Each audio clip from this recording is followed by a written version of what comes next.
नमस्ते। आज मेरे साथ डॉक्टर संदीप पांडे हैं। एक विशेष बात एकदम से हुई।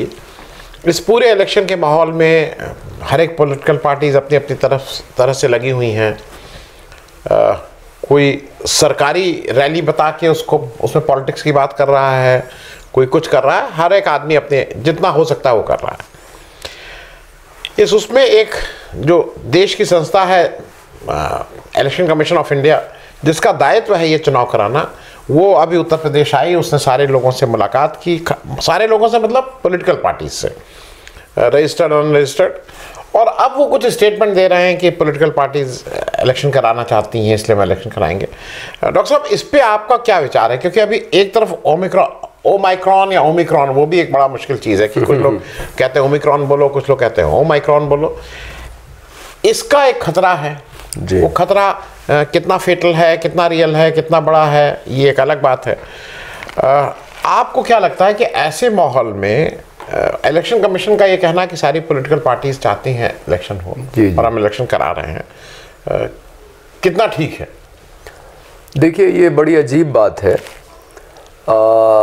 कि चुनाव आयोग ये कह रहा है, जो ये माना जाता है कि एक स्वायत्त इकाई है अपने संविधान के तहत, वो ये कह रही है कि जितने राजनीतिक दल हैं वो चुनाव चाहते हैं समय से, इसलिए हम समय से चुनाव कराएंगे। और हो सकता है बहुत जल्दी आचार संहिता भी लागू हो जाए और चुनाव की तारीख घोषित हो जाए। लेकिन ये बात अपने आप में बड़ी अजीब है कि वो राजनीतिक दलों से पूछ के उनकी राय के मुताबिक निर्णय ले रहे हैं, जबकि ये मामला जो है चिकित्सा क्षेत्र से जुड़ा हुआ है। इसमें विशेषज्ञों की राय लेनी चाहिए। हमें याद रखना चाहिए कि पिछले साल बंगाल के चुनाव और उत्तर प्रदेश में पंचायत के जो चुनाव थे, उसकी वजह से जो बड़ी बड़ी भीड़ इकट्ठा हुई और मोदी जी तो बड़े प्रफुल्लित हो गए थे पश्चिम बंगाल में जाके भीड़ देख के। हालांकि वो चुनाव नहीं जीत पाए, उसके कारण कोरोना बढ़ा, ये सबको मालूम है और उसकी बहुत आलोचना भी हुई। तो अगर भीड़ इकट्ठा होने दी गई, जिस तरह की रैलियां हो रही हैं, खास करके भारतीय जनता पार्टी की, आप देखिए लगभग रोज़ ही कोई ना कोई कार्यक्रम है। और वरुण गांधी ने सही कहा, उसने कहा कि दिन में आप लाखों की रैलियां कर रहे हैं और रात को आप लॉकडाउन लगा रहे हैं। जाड़े की रात में कितने लोग सड़क पे निकलेंगे? तो ये अजीबोगरीब बात है कि सरकार खतरा मान रही है, जगह जगह लोगों को हिदायत दी जा रही है कि मास्क पहने, दूरी बना के रहें, वो सारी बातें। लेकिन दूसरी तरफ इनका कोई राजनीतिक कार्यक्रम नहीं रुक रहा है, और राजनीतिक कार्यक्रम भी ऐसा जो सरकारी पैसों पे हो रहा है। जो योगी आदित्यनाथ की यहाँ रैली हुई ग्राम प्रधानों के साथ, उसमें सचिव भी शामिल थे जो ग्राम पंचायत अधिकारी, ये ग्राम विकास अधिकारी कहलाते हैं। उसमें सबसे 2-2 हज़ार रुपया चंदा लिया गया था ग्राम पंचायत अधिकारियों से, या कुछ जगह ग्राम विकास अधिकारी होते हैं, ताकि बसों की व्यवस्था हो सके और सबको अपने अपने विकास खंड से बसों में बैठा के लाया जा सके। तो एक तरफ पूरी सरकारी मशीनरी का दुरुपयोग करते हुए भारतीय जनता पार्टी बड़ी बड़ी रैलियां कर रही है, और दूसरी तरफ हमको ये बता रही है कि कोरोना का इतना खतरा है कि रात को लॉकडाउन भी लगाना पड़ेगा।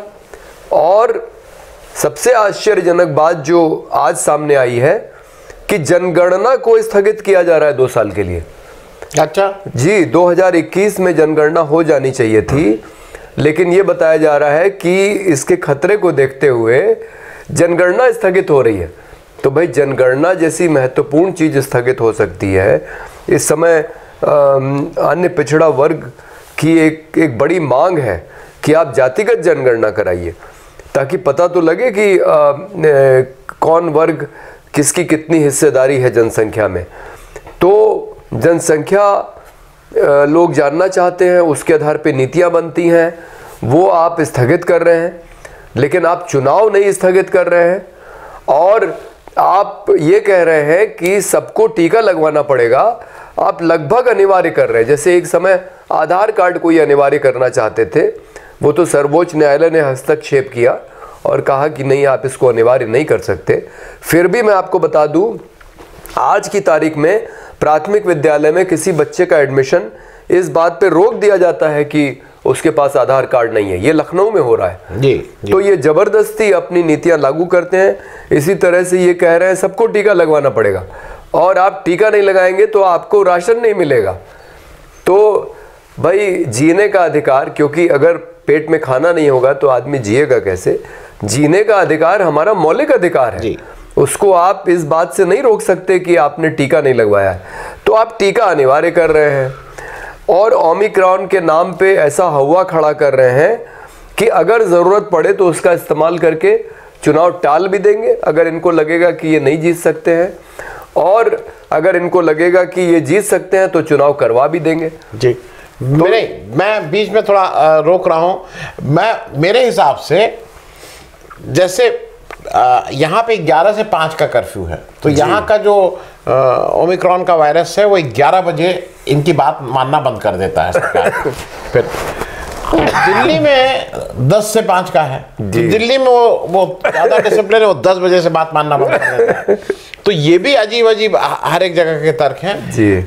लेकिन एक चीज मैं जरा आपसे और पूछूं, ये कोई सरकार हो, हम लोग डबल इंजन की सरकार यहाँ कह रहे हैं, लेकिन इवन केजरीवाल साहब जिन्होंने दिल्ली में बहुत सख्त कदम उठाए और ठीक उठाए हैं भाई, उन्होंने अपने विवेक से कि ना फैलें, वही चले जा रहे हैं पंजाब और वहां फिर रैली कर रहे हैं। तो वो मतलब ये नेता लोग एक तरफ कह रहे हैं कि रात में निकलो नहीं और दिन में कह रहे हैं कि हम रैली करेंगे, तो ये क्या है? नहीं, ये तो इनका लालच है कि ये सत्ता के लालची लोग हैं और इसलिए ये लालच छोड़ नहीं पा रहे हैं कि ये रैलियां अपनी करें, जबकि पहले ऐसा हुआ है कि वर्चुअल रैलियां हुई हैं। भाई आप चुनाव समय पे कराइए, इसमें किसी को कोई दिक्कत नहीं है। हालांकि हमारी सोशलिस्ट पार्टी ने भूमिका ली है कि चुनाव स्थगित होने चाहिए। हम नहीं चाहते कि 2020 जैसी स्थिति फिर से आए सामने, जबकि हम ये देख रहे हैं कि ओमिक्रॉन कोई इतना खतरनाक नहीं है कि लोग मर रहे हैं या अस्पतालों में भी भर्ती हो रहे हैं। हमारे मित्र हैं IIT बम्बई के प्रोफेसर ओम दमानी, आज उनका लेख दैनिक भास्कर में आया है कि ये तो सिर्फ RT-PCR टेस्ट करके आप बता रहे हैं कि हाँ इनको कोरोना है, तो ये तो पूरा टेस्ट का खेल है। हाँ, बीमारी ऐसी कोई भीषण खतरनाक नहीं लगती अभी फ़िलहाल, आगे देखना है क्या रूप लेगी। तो ये सिर्फ इनका लालच है कि ये रैलियां करा सकें ताकि अगर चुनाव हो तो ये चुनाव में ये ज़्यादा से ज़्यादा सीटें ला सकें। लेकिन अगर यही लोग चाहें जो ऐसे नियम बना रहे हैं कि आपको मेट्रो में चलना है तो एक एक सीट छोड़ के बैठना है, बस में दूरी बना के रखना है, हाँ, तो जो चीज़ें इनके नियंत्रण में है वहाँ तो ये इसके दिशा निर्देशों का पालन करवा रहे हैं, लेकिन खुद अपनी रैलियों में लोगों को आने से नहीं रोक रहे हैं। अगर यही नेता चाहें तो वर्चुअल रैलियां करके चुनाव एकदम समय से हो सकता है, बशर्ते कि आप सारी सावधानी बरतें और थोड़ा ज़्यादा समय दीजिए वोटिंग के लिए। भाई एक दिन के बजाय 2 दिन दीजिए, कोई ज़रूरी थोड़ी ना है कि एक ही दिन में सारा वोट पड़ जाना चाहिए। और बूथों की संख्या बढ़ाइए, तो चुनाव हो सकता है। लेकिन ये दिखाई पड़ता है कि इन नेताओं की नीयत में खोट है, ये कहते कुछ है और करते कुछ है। नहीं, एक डॉक्टर साहब एक अजीब सी बात और हुई है। देखिए मैं थोड़ा ये मानता हूँ आप सोशलिस्ट पार्टी से हैं जी, आप मान लीजिए, मैं किसी भी उसमें कह रहा हूँ, आपने एक कोई कार्यक्रम बनाया कि भाई हम लोग इस समय मिलेंगे, हमारी पार्टी की रैली होगी, आप पार्टी के लोगों को अगर आना है तो वो आने से ना आप दबाव डाल रहे हैं ना वो कह रहे हो कि आ जाइए। दिक्कत वाली बात जो ये हो रही है कि उत्तर प्रदेश में जो भाजपा की रैली हो रही है, रैली कम हो रही है, जो भी प्राइम मिनिस्टर आ रहे हैं वो किसी ना किसी बहाने से लाभार्थियों को बुला रहे हैं किसी स्कीम। जी जी जी, वहां पे गवर्नर भी जा रहे हैं उस मंच पे जी, बात लेकिन सारी पॉलिटिकल कर रहे हैं, दूसरे को गाली दे रहे हैं, दूसरे को दूसरी पार्टी को कर रहे हैं। तो यहाँ पे तो वो इस स्थिति में नहीं है कि हम आएंगे या नहीं, वॉलंटरी नहीं है, आपको आना ही आना है। जी जी। तो मेरा आपसे जरा ये भी समझना है कि जब सरकार एक तरफ कह रही है कि ऑफिस में आधे लोग आए, यहाँ पे वो आधी और इवन दुकानें हो, ये सब बंद हो, मॉल, उसमें ये कैसे, मतलब ये सेल्फ कंट्राडिक्टरी नहीं है कि आप लोगों को बुला के रैली कर रहे हैं? पार्टी की रैली नहीं हो रही है, ये सब रैली सरकारी हो रही है। जी जी, ये सरकारी रैलियां ही नहीं है, इसमें सरकारी तनख्वाह पे आश्रित लोग, संविदा कर्मी, अब देखिए आप एक नई चीज़ शुरू हुई है कि पहले क्या होता था कि चुनाव के पहले राजनीतिक दल पैसा बांटते थे। अब ये मोदी जी ने नई परंपरा शुरू की है कि किसानों को 2000 रुपए की किश्त एकदम ठीक चुनाव के पहले, इन्होंने पिछले चुनाव के पहले 80,000 के वो 80,000 फोन जी, टैबलेट, क्या क्या बांटा जा रहा है। तो बजाय इसके कि आप उसको अनौपचारिक तरीके से काले धन के रूप में लोगों को चुनाव के पहले वाली रात को पैसा दें, आप सरकारी योजना के तहत आप लोगों को प्रलोभन दे रहे हैं, लोगों के खातों में पैसा डाल रहे हैं। पढ़ने वाले बच्चों को आप मोबाइल फ़ोन, टैबलेट, ये सारी चीज़ें बांट रहे हैं, और संविदा कर्मियों के मानदेय 500 रुपये, 1000 रुपये, 2000 ठीक चुनाव के पहले बढ़ा रहे हैं। और कांग्रेस पार्टी ने ठीक ही कहा है कि रैलियां सरकारी हैं, उसमें सरकारी लोग हैं, संविदा कर्मी है, ग्राम प्रधान है, पंचायत सेक्रेटरी हैं, इस तरह के लोग हैं, या बच्चे हैं पढ़ने वाले, लेकिन बात आप राजनीतिक कर रहे हैं। हाँ, ये बड़ी अजीब बात है कि सरकारी रैलियों में आप राजनीतिक बात करके उसका राजनीतिक दुरुपयोग कर रहे हैं, और आप दिखा ऐसा रहे हैं कि भारतीय जनता पार्टी के पक्ष में एक लहर चल रही है। इस पे तो चुनाव आयोग को तुरंत रोक लगानी चाहिए। मुझे लगता है कि ये सिर्फ आचार संहिता वाली अवधि नहीं होनी चाहिए। भाई, चुनाव के 6 महीना 1 साल पहले अगर कोई सरकार इस तरह से कर रही है, और ये बहुत साफ है कि ये चुनाव को प्रभावित करने के लिए किया जा रहा है, तो इस पे उसको हस्तक्षेप करना चाहिए। जी जी। अगर समय की कोई मांग है बहुत ज़रूरी, जैसे राशन लोगों को मिलना चाहिए, ये तो हम लोग मानते हैं, और जो मिल रहा है ठीक मिल रहा है। हम लोग की आपत्ति सिर्फ ये है कि उस पे मोदी जी का और योगी जी का फोटो है उस थैले पे। मतलब क्या मोदी जी ने वो अनाज पैदा किया है? आप उसी को, जिस आदमी ने अपनी मजदूरी से खेत में लग के और वो अनाज पैदा किया है, आप उसको उसी का पैदा किया हुआ अनाज अपनी फोटो लगा के दे रहे हैं सब्सिडाइज रेट पे। तो इस पे हम लोग की आपत्ति है। अनाज तो मुफ्त मिलना ही चाहिए, इस देश की पूरी जनता को मिलना चाहिए, क्योंकि यहाँ पे कुपोषण की बहुत बड़ी समस्या है।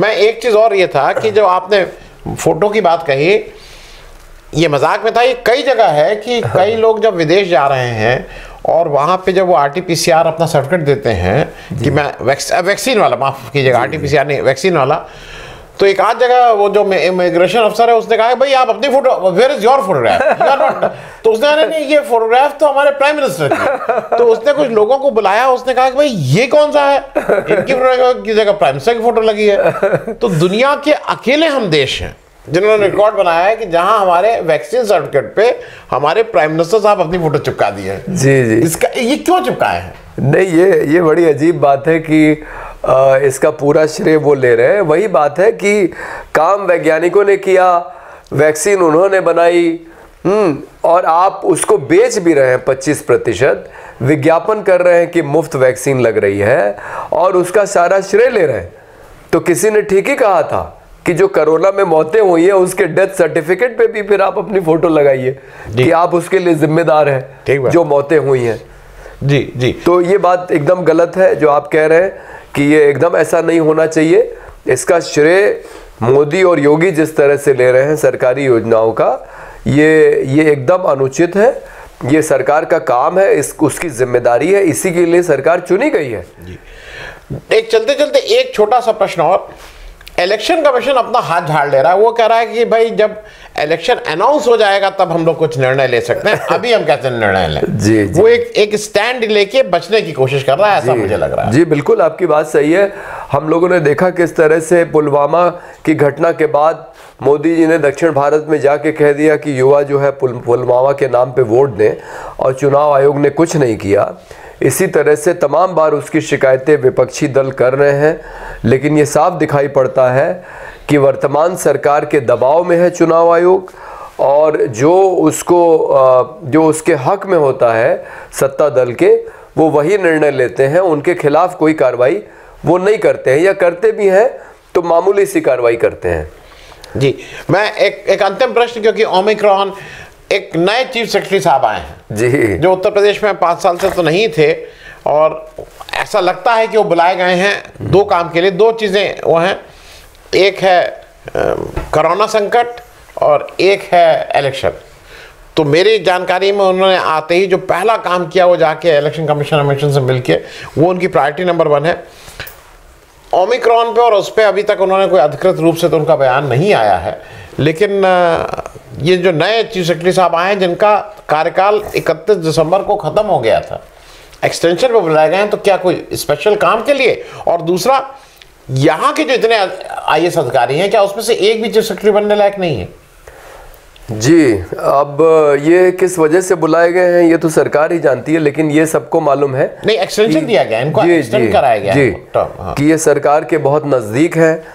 कुछ लोगों का ये भी कहना है कि जो ब्राह्मण वर्ग में नाराज़गी है सरकार के प्रति, उसको दूर करने के लिए इनको बनाया गया है। इसके पहले वाले भी ब्राह्मण थे, तो नहीं, ये मिश्रा जी के आने से दूसरे मिश्रा जी को खतरा तो नहीं है? टेनी मिश्रा जी। हाँ, तो ये मैं कहने ही वाला था कि जो अजय मिश्रा टेनी की वजह से जो बदनामी हो रही है सरकार की, मतलब बदनामी तो इतनी हो रही है कि उसको अब सार्वजनिक कार्यक्रमों में लाया नहीं जा रहा है। मुझे मालूम नहीं कि उसको हटा क्यों नहीं रहे। हटाएंगे तो इनकी कुछ विश्वसनीयता बढ़ेगी, लेकिन एक अपराधी को अपने साथ रखे हुए हैं। और अब ये साबित हो गया है कि किसानों के ऊपर जो गाड़ी चढ़ाई गई वो एक साजिश के तहत चढ़ाई गई थी, और मंत्री की उसमें भूमिका है।